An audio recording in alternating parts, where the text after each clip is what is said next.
Doctors and nurses across Mexico have been protesting for months over an alarming mortality rate from coronavirus among medical professionals.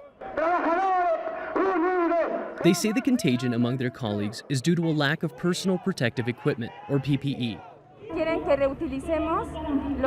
We are asked to reuse our uniforms and to wash and reuse our N95 masks after several of my colleagues have become infected and even died. We want the authorities to listen to us. We want equipment to be able to work. Dr. Cristina Sanchez and her husband are among the more than 70,000 medical professionals who have been infected by coronavirus in Mexico. They say the problem isn't only a lack of protective equipment, but a lack of protocols at hospitals to ensure the safety of employees. I think the demands from all my colleagues are legitimate. We need to equip them depending on the area.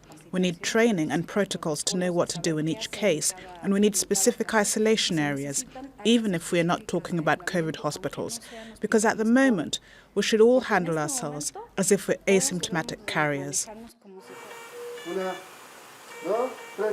According to Mexico's National Association of Doctors and Nurses, infections among medical professionals account for nearly 20% of all coronavirus cases in the country. That's well above the global average. The death toll from coronavirus in Mexico is the third highest in the world. But for medical workers, the risk of dying from the virus is several times higher than in either Brazil or the United States, which lead the world in COVID-related deaths. This month, Mexico's president instructed all federal government offices to hold a moment of silence every day for those who have died since the start of the outbreak, including health sector workers.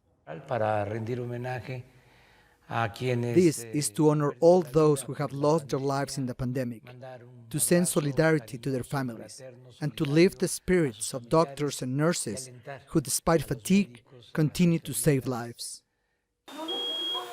Many health policy experts say the government failed to adequately supply medical workers with PPE before the virus arrived. Now, health officials warn the pandemic is expected to last for a long time. For medical workers, this means a never-ending obligation to treat new patients with limited resources without becoming infected in the process. Manuel Rapalo, Al Jazeera, Mexico City.